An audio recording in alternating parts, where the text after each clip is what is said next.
as long as Christians stay close to God, we have no power over them. So, here are 12 things you can do to gain victory over Christians. Now, he's speaking to his demons. We don't know that this actually happened, but it's probably very similar to what happens. Here's what he said. Here are the 12 things he said to do if you want to get victory over Christians and pull them into the strategies that are satanic in nature. Number one, keep them busy with non-essentials.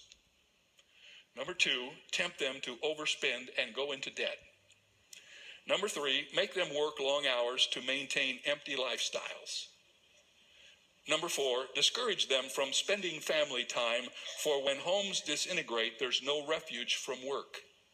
Number five, overstimulate their minds with television and computers so they can't hear God speaking to them. Number six, fill their coffee tables and nightstands with newspapers and magazines so they've no time to read the Bible. Flood their mailboxes, number seven, with sweepstakes promotions and get-rich-quick schemes. Keep them chasing material things. Number eight, put glamorous models on TV and on magazine covers to keep them focused on outward appearances. That way they'll be dissatisfied with themselves and dissatisfied with their mates. Number nine, make sure couples are too exhausted for physical intimacy. That way they'll be tempted to look elsewhere. Number 10, emphasize Santa and the Easter Bunny. That way you'll divert them from the real meaning of the holidays. Number 11, involve them in good causes so they won't have time for eternal ones. Number 12, make them self-sufficient. Keep them busy, working in their own strength, that they'll never know the joy of God's power working through them. Do these 12 things faithfully. I promise, said Satan to his demons, it'll work. Have you figured out the difference between being busy and being successful in what God called you to do?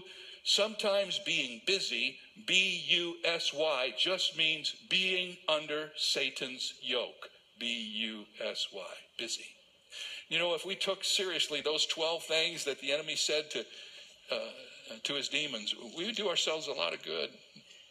We would do ourselves a lot of good, and we would go a long way toward making it difficult for the enemy to get a foothold in our lives.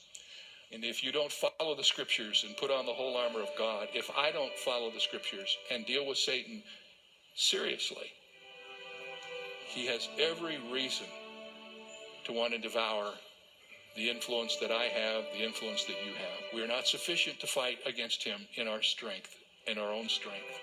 But God is able, who will not suffer you to be tempted above that you are able, but will with the temptation also make a way of escape that you might be able to be victorious.